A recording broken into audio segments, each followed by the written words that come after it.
all the devotees for today's session on Shri Updeshamrut, that is Nectar of Instructions. So we start our discussions. Om Namo Bhagavate Vasudevaya.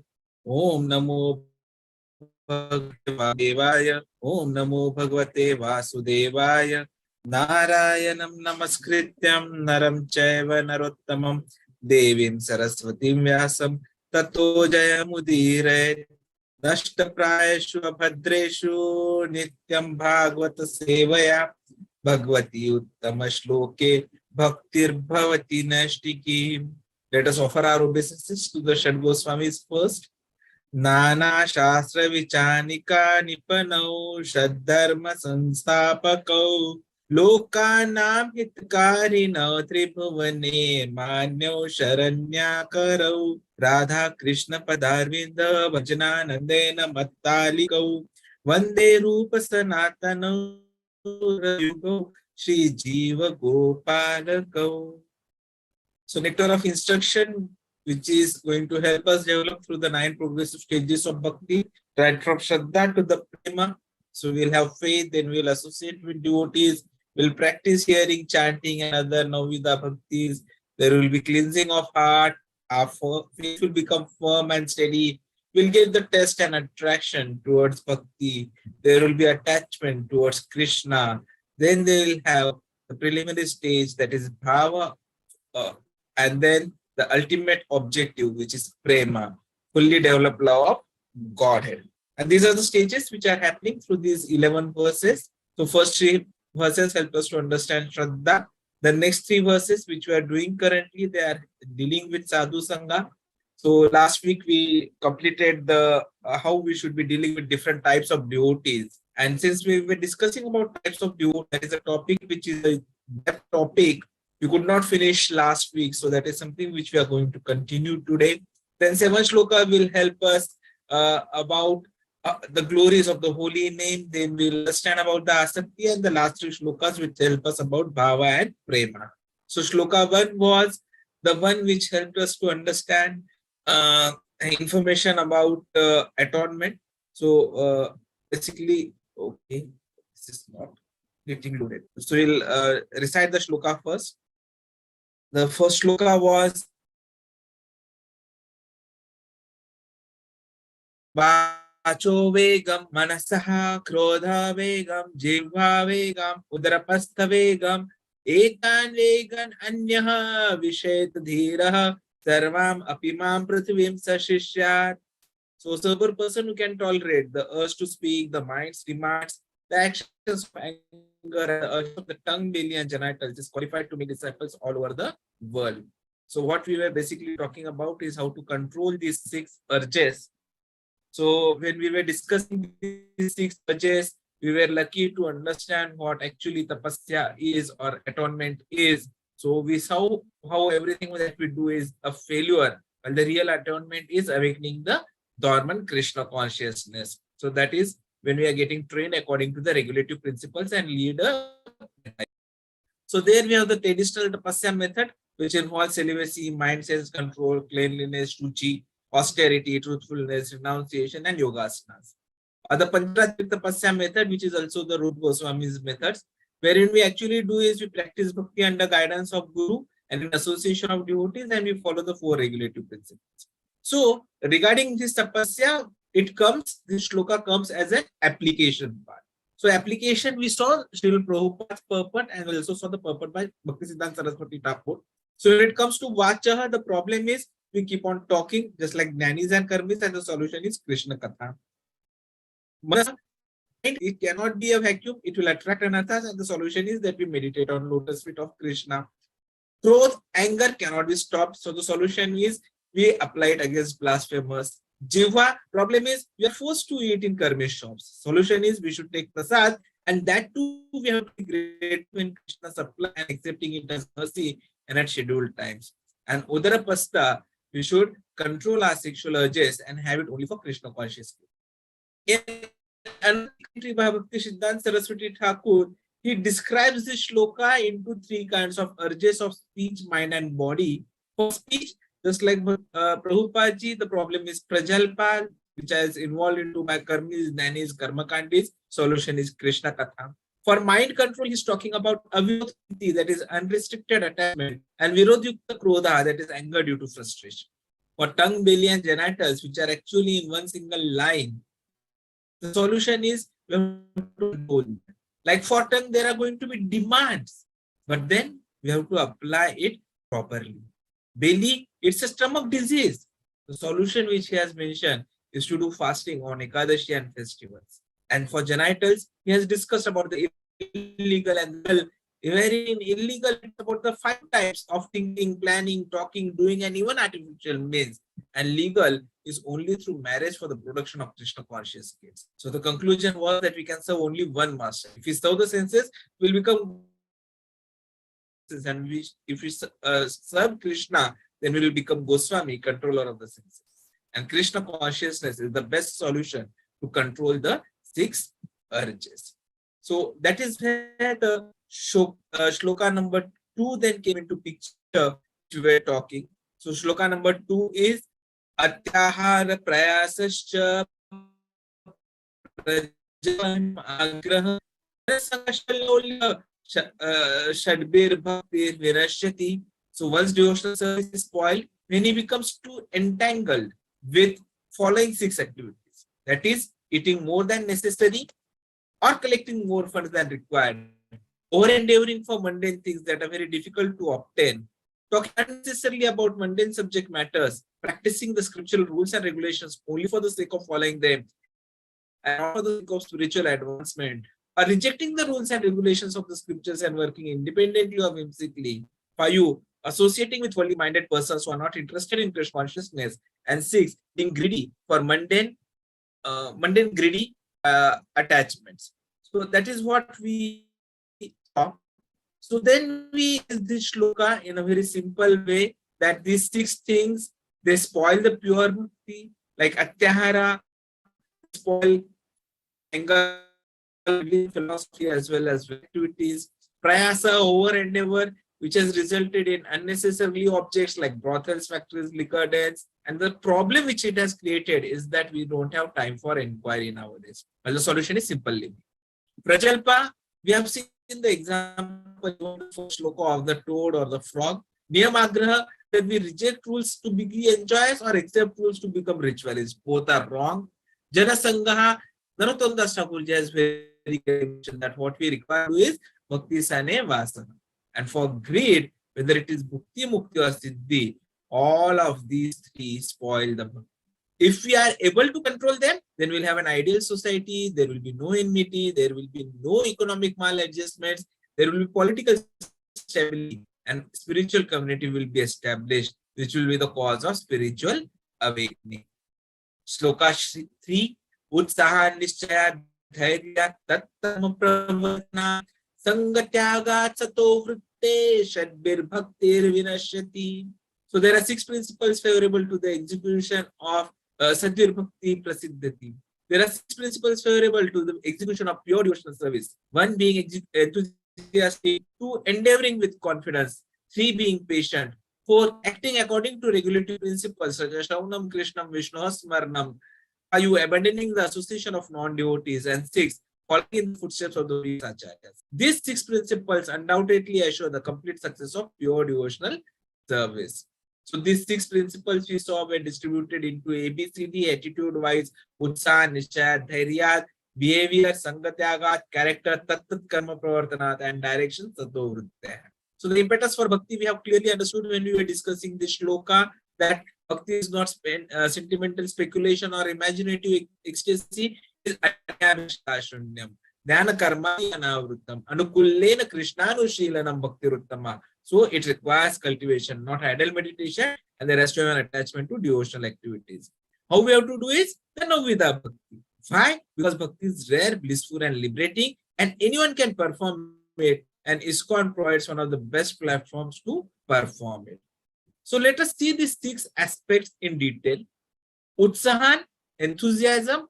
Why it is required? Because enthusiasm actually is required for success in any field.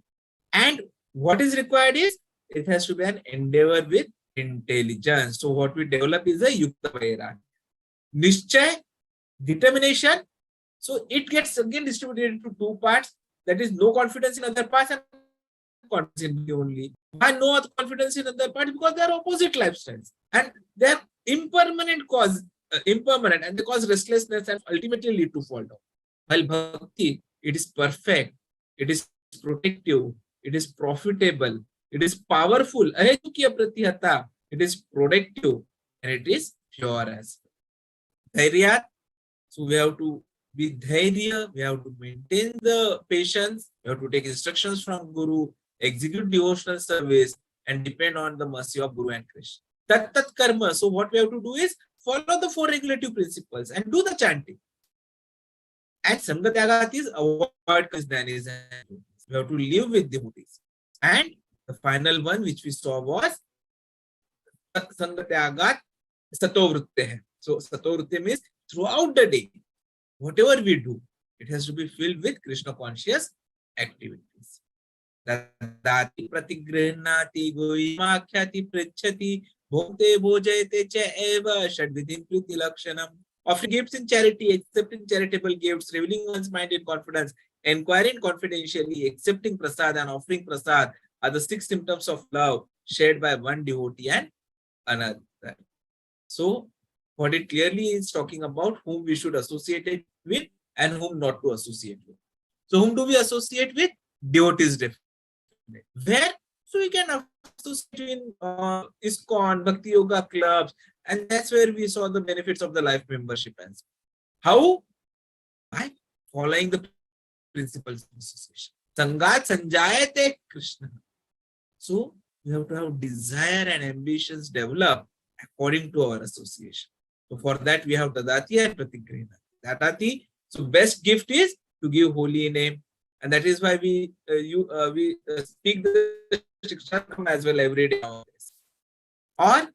And when we say Pratigrihati, we have to be willing and ready to receive as well. Guhyam Akshat, we have to access the situational world and inquire about Krishna consciousness. Guhyam Prachati, Bhunkte means we have to go for the Sunday programs, enjoy the prasad of the Sunday feast. Bhojayate, we have to invite others and give them prasad. Why? Because it leads to success, peace, tranquility, and friendship. And we have to dissociate with Mayavadis and others. How? We should never inquire anything confidential with them. We should never give or accept invitation to associate with them. Because by intimate intermingling, we can get offended. We have to not give or take anything. Never give or accept food from them. Why? Because it's like a poisonous snake. Any information will be used by them to promote materialism and oppose Krishna consciousness. So we should not have any kind of association. And then we saw in detail about the Dati principle. So there we saw that advanced devotees give at least 50% of their income to Krishna, to serve Krishna and the devotees. So Sri Rupa Goswami ji, when he retired from as a minister, he gave 50% for the seva, 25% he kept aside for the family, and 25% for self. And so it is said that whatever income you have, we should give 50%, because that will then fulfill the demands of the Rati. And today being Akshay Tritiya, it's a very ideal day, and I request everyone to, if possible, kindly do the donations. I'll share the link towards the end of the lecture. Then we came to the 5th shloka. Krishneti yasti giritam manasa indriyet dikshati cheta pranati bhicha bhajantim isham shrushaya bhajana vidyanam ananyam anya ninda adi shunyam rudam ipsitam asata sangalabdya. One should mentally honor the devotee who chants the holy name of Lord Krishna. One should offer humble obeisances to the devotee who has undergone spiritual initiation, Diksha, and is engaged in worshipping the deity. And one should associate with and faithfully serve that pure devotee who is advanced in undeviated devotional service and whose heart is completely devoid of propensity to dislike others. So here we saw about the Kanishta Adhikari, Madhyam Adhikari, and Uttama Adhikari. So Adhikari, what we saw last week was that they worship only deity, behave badly with devotees. They are Harinam initiated, they are trying to chant, but then their faith is pliable. Madhyam Adhikari, they do have this prema bhav, because Krishna is the object of their love. They are merciful. They are friends with devotees. They avoid the envious. They have, unfortunately, inconclusive knowledge of Shastras. So, though they are fixed up and surrendered to the Krishna conscious process, still undeterred. They continuously process in any circumstances and they are faithful and firm in chanting. Uttam Adhikari is uncritical. Even if a pure devotee criticizes, he is not disturbed without false ego or envy. He hates the disease, not disease. He protects newcomers' faiths. And out of great pain or regret, he will continue to do the service. So he is free from anarthas. He is self-realized, seriously engaged in Lord's service. He expounds and spreads Krishna consciousness, follows the regulative principles. He is not interested in material enjoyment at all. He becomes one of the best Puris because he is offenseless and converts. And that is where we saw how we should be interacting with Uddham Adhikari by inquiring, by associating, by serving, and with faith and Shraddha on the Uddham Adhikari. Om Agyanti Mirandasya Jnanandjana Shalaka Chakshurunmilitam Yena Tasmai Shri Gurave Namah Shri Chaitanya Manuvishtam Sthapitam Yena Bhutale Swayam Rupa Kadamayam Dadati Swapadantikam Vandeham Shri Guru Shri Yuta Padakamalam Shri Guru Vaishnavamscha Shri Rupam Sagrajatam Sagana Raghunathanvitam Sajivam Sadvaitam Savadum Bhajana Sahitam Krishna Chaitanya Devam Shri Radha Krishna Padan Sagana Lalita Shri Vishakhanvitamsham Namo Om Vishnu Padaya Krishna Prishtaya Bhutale Srimate Bhakti Vedanta Swami Niti Namine Namaste Saraswati Deve Gauravani Pracharine Nirvishesha Shunyamadi Pashatadeshatarine Jai Shri Krishna Chaitanya Prabhu Nityananda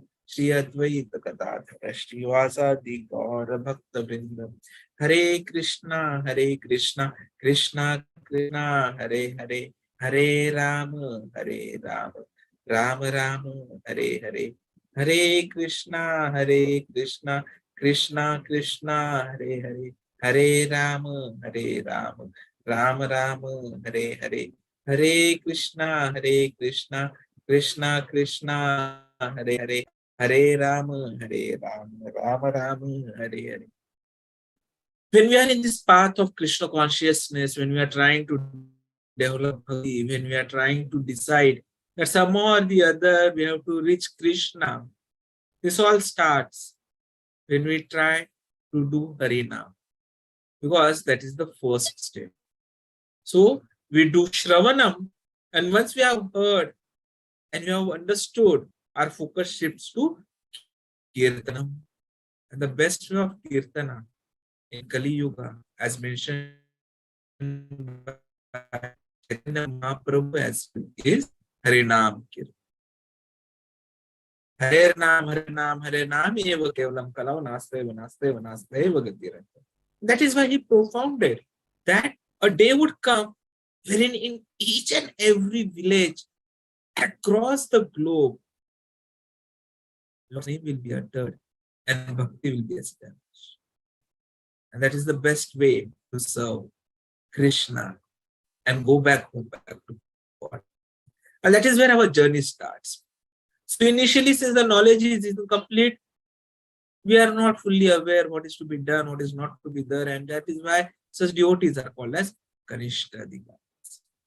So this fifth shloka has actually enabled us to understand whatever we saw in the previous shlokas of how to associate with the Shadbir, the Priti Lakshana, with whom we have to do, to what level, was something which was explained to us in this fifth. To understand it in depth, it is necessary that we understand the three devotees in detail and accordingly develop our relationship with them. And that is where this discussion is going to be in detail. Krushneti yasigiritam manasa indriyeta dikshati cheta pranatibhi ja bhajantam isham Shrushaya bhajana vidnam ananyam anya nindadi shunya vridam ipsita sangalabdya. So one of the questions which generally comes is, when we are doing so much of outreach activities, like right now we are on Zoom, we are interacting with each other on Zoom. So it's also an outreach activity. So is it a success and of spiritual advancement? So in response to that, it was explained that yes, provided they are the result of and not substitute for inner fulfillment. So whenever we are interacting with anyone, and the objective of that is something which has come from inside, that okay, I'm doing it as a service, then it is the right on the path of spiritual advancement. But if it is because I want to keep myself satisfied for my own benefit, and we are trying to speak, then what we are trying to do is inner fulfillment. That is not spiritual advancement. So outreach is a success sign, provided it is the result of inner fulfillment and not as a substitute for inner fulfillment. So when Maharaja Nimi was speaking, he clearly asked, now please tell me in great detail about the devotees of the Supreme Lord. What are the natural symptoms by which I can distinguish between the most advanced devotees, those on the middle level and those who are neophytes? What are the typical religious activities of a Vaishnava, and how does he speak? Please describe these symptoms and characteristics why Vaishnavas become dear to the Supreme Personality of God. A very direct question. This comes in the 11th book. So most of our discussion on these different types of devotees come from the 11th canto. So Sri Bhaktisiddhanta Saraswati Thakur, he says, he first of all starts discussions about a difference between archana and a bhajana kriya.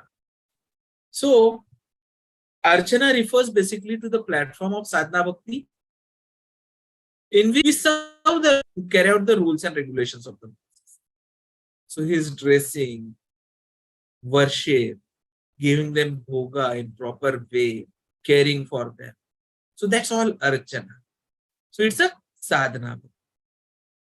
And one who has achieved the shelter of the Lord's holiness and is totally engaged to serve Lord,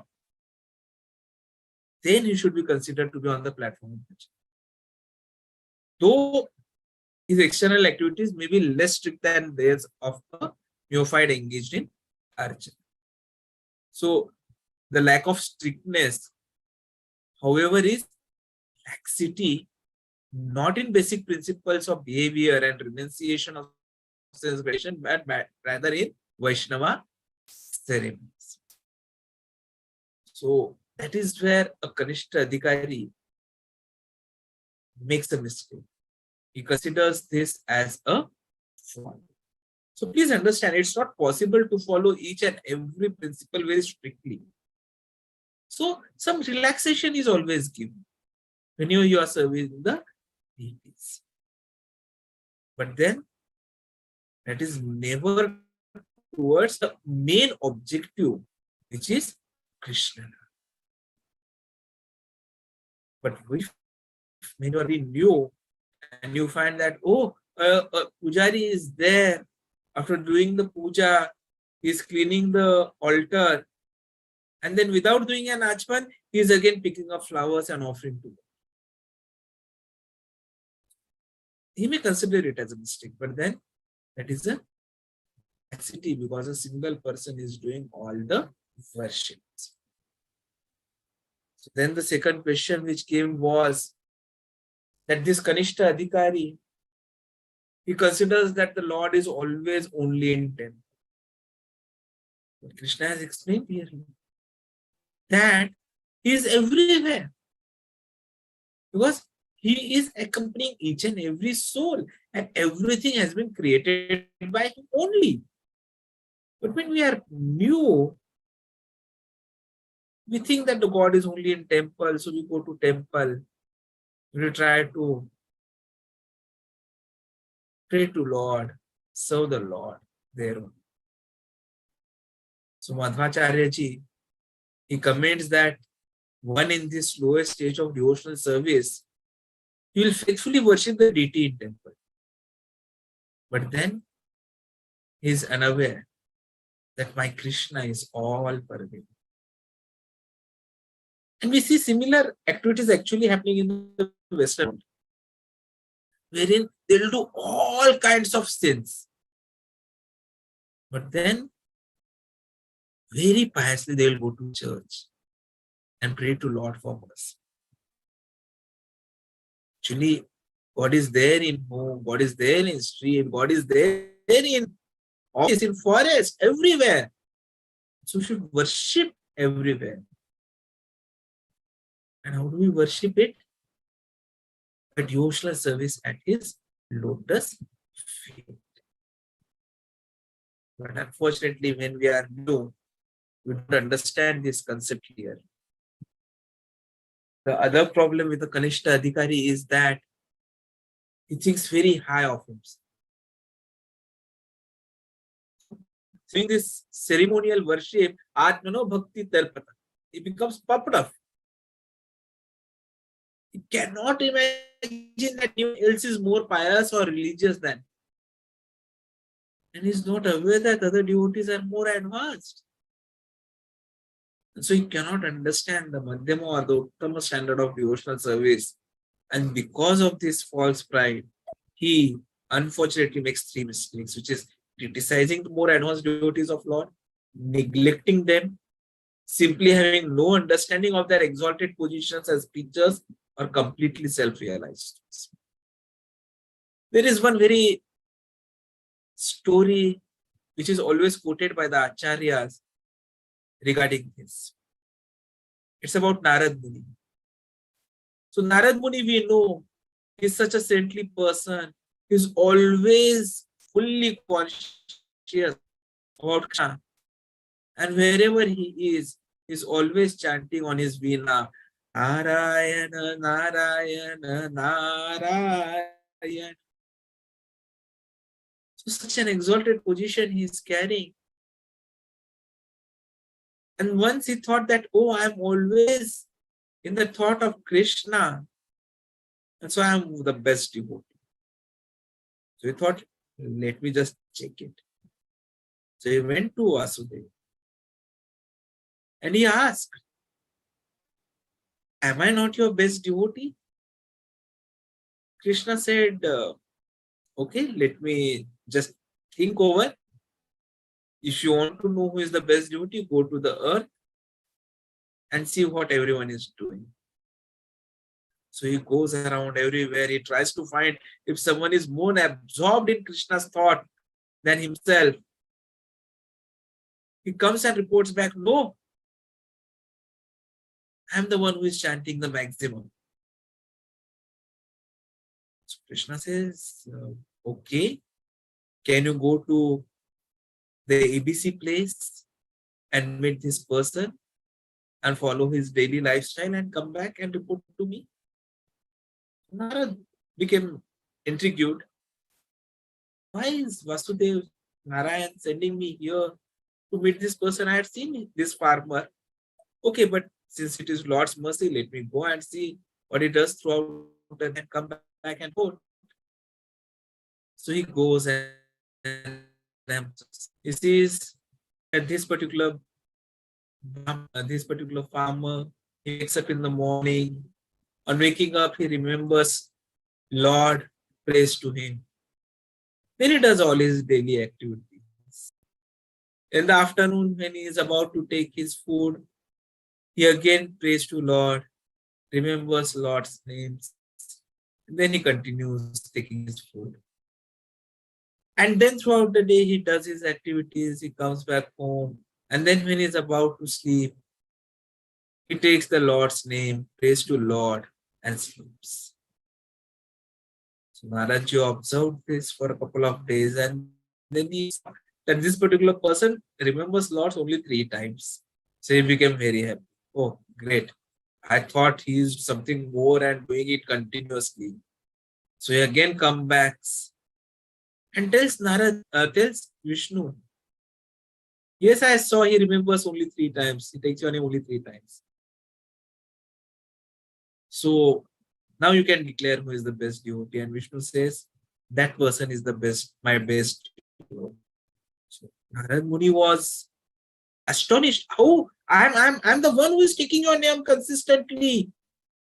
Whatever I am doing, whenever I am doing. So who is he the best?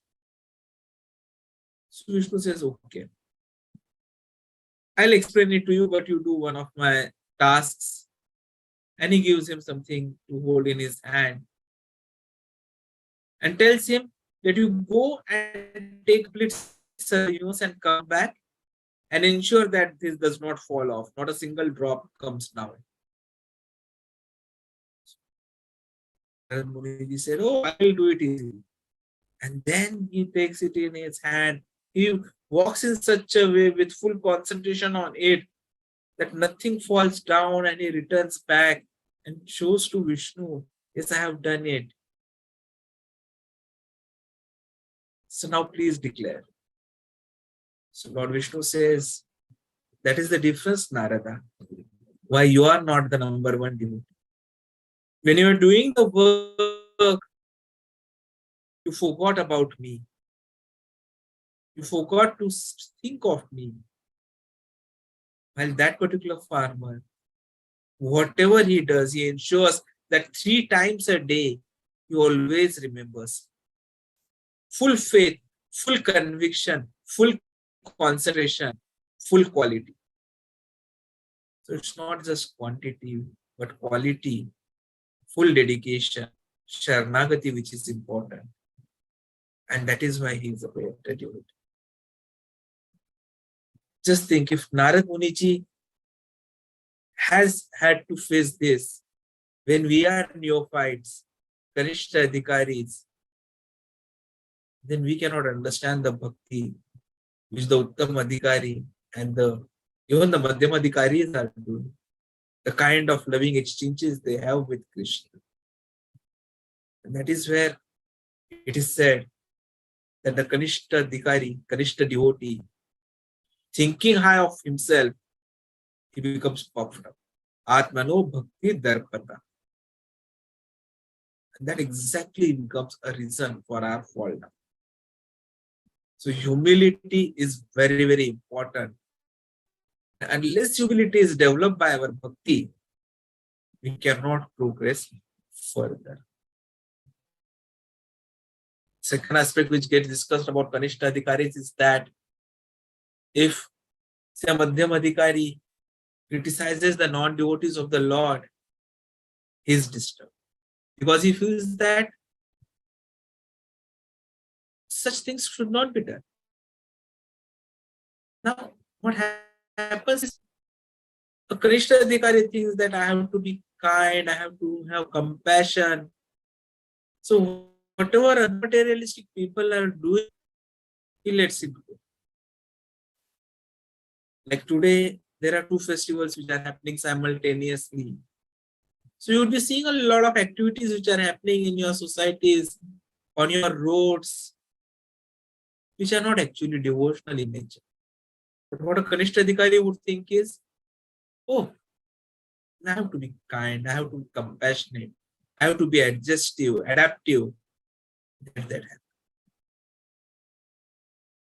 And why this happens is because of ignorance of the higher realms of devotional service and the unlimited transcendental bliss of Krishna consciousness. So we are ignorant about it. So what we see devotional service is only the religious aspect of life. And we think that maybe also has other worthwhile non-devotional aspects.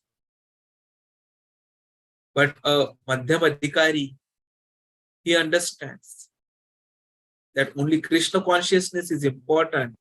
And one of the qualities of Madhyam which we saw was that they are not kind to the envious of Krishna. They dissociate, they stay away from them. So they will become angry and criticize the non-devotees. But Kanishta Adhikari, Madhvacharya ji says because of his rudimentary faith in Krishna, though he is considered a devotee, but he is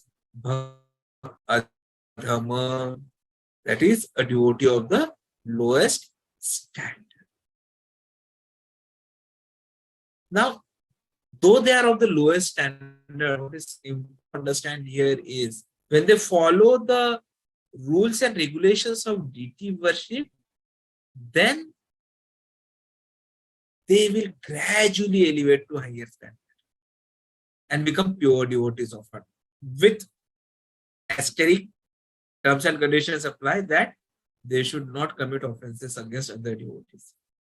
Because if we commit offenses to a Vaishnava, then Vaishnava aparadha will be demolished. And that is where a Kanishta devotee sometimes offends demigods. See, Bhagavad Gita injunctions against demigod worship is not a license to offend the demigods or bona fide Vaishnavas. When we have been studying Bhagavad Gita, we have seen that Bhagavad Gita is in 3 parts. The first part, then the middle part, and the last 6 chapters, the third part. And just like a sandwich, in which the middle part, the filling is important. Similarly, the 7th to 12th chapter of Bhagavad Gita are very important. And exactly that is where we see this shloka, wherein it is said that those who worship the demigods will go to the demigod, those who worship the pitras, they will go to the pitra loka, that particular shloka. So they consider it as an option. Oh, demigods, we should not worship them. Demigods they're just ministers. But then Madhvacharya has stated that the bhaktana upeksha kaha karyuhu Vaishnava apidvesham. Those who neglect or show indifference to the devotees of the Lord are to be considered offenders of the lotus feet of Vishnu. Similarly, those who disrespect the demigods become bereft of devotional service and be forced to rotate again and again within a samsara. This is the cycle of birth and death. Now, demigods, though it is a position, it is not something which has been obtained all of a sudden. It's only with previous pious activities you get elevated to the higher planetary systems. So you cannot offend them. Pujya Deva Tatasam. The demigods are always to be offered respect because these are the Supreme Personality of Godhead. If someone is envious to demigods, then is considered envious of Supreme Personality of Godhead. Similarly, one who offers sincere respect to demigods is considered to be offering respect to the God, to the will. So Vaishnava, he will never foolishly think that there are many gods. So when doing this Discover Yourself courses, the 7-day seminar, one of the days discussion on one god or many gods. So Vaishnava never thinks there are many gods because he knows that there is one Supreme Personality of God. But as mentioned in Bhagavatam, the Lord has a mission within this material world, which is to reform the conditioned living entities through the laws of nature. And for that mission, demigods are considered to be the limbs of the Lord's body. So we have to be very careful in our dealings with demigods. And in fact, if you see, there are so many examples of devotees, exalted devotees, who worship demigods not for their self, but to get a benediction to serve Krishna. And the best amongst them have been the gopis. They worshipped, they prayed to Mata that please let us have Krishna. Or Rukmini Devi, on the day of her marriage, she visited Durga to pray to Krishna. So, demigod worship is also important. And along with that, what is also important is that you have appropriate behavior with other devotees. through Sri Jiva Goswami, since Kanishta Adhikari cannot respect other devotees properly, he'll fail to offer respect to ordinary living entities or not even devotees. So, a Kanishta Adhikari is practically useless for preaching unless he comes to the higher platform of understanding. And so Jiva Goswami ji has said, Iyacha Shraddha na Shraddha Arthavad Jata. God is not established or based on statement of Vedic literature. You cannot understand the exalted position of Godhead within everyone. And so he cannot manifest love of Godhead, nor can he understand the position of the devotees of the Lord. Krishna is so glorious. Krishna's associate is glorious. This is unrolled for Ganesh. So it becomes a handicap in our growth, in our bhakti.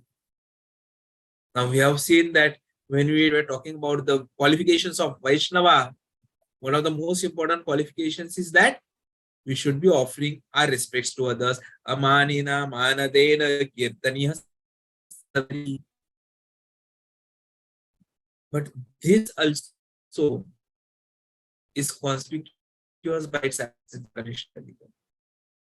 But then if he maintains faith in Vedic literatures, tries to understand the statements of Bhagavad Gita and Bhagavatam, then slowly the elevation will happen to the second and the first class stages of devotional service. And the last problem with the Kanishta is not appreciate paraphernalia. No, Sri Chaitanya Mahaprabhu was very pleased with King Prataprutra. When king, upon receiving an outer cloth from the Lord, immediately installed it as a deity and began to worship it, as if it was a Lord himself. Because Lord Shiva has also stated that Tasmat Pratara Devi Tatyana Samarchana. Worship of paraphernalia and praise of the Lord is even better than worship of the Lord, because Lord is more pleased by worship of his devotees and encouraged than by worship of himself. And Bhaktisiddhanta Saraswati Thakur says that the inability of Kanishta Adhikari to appreciate the lost devotees, entourage, paraphernalia, indicates that such still by speculative understanding of karmavadis and mayavas, because dedicated to sense gratification. Prabhuji has also said many times that only the impersonalists desire to see Krishna alone, while we desire to see Krishna with his cows, friends, parrots, gopis, fluid, jewelry, forest, scenery, and so on. We need to see Krishna in the city of Vrindavan. This is where one who is uninterested in paraphernalia, devotees or entourage, has a stunted conception of God, which is a result of the contamination of impersonal and sensuous understandings of life. Bhaktisiddhanta Saraswati Thakur says that after hundreds of lifetimes of worshipping the deity of Lord Vasudev with paraphernalia, we realize the true nature of his bondage of one's materialistic mentality then slackens. So these have been the issues with the Kanishta Adhikari, which I thought that we need to discuss further. So we'll continue our discussion tomorrow with Madhyam Adhikari and Uttam Adhikari and how we interact with them, how we identify them. So do join us tomorrow.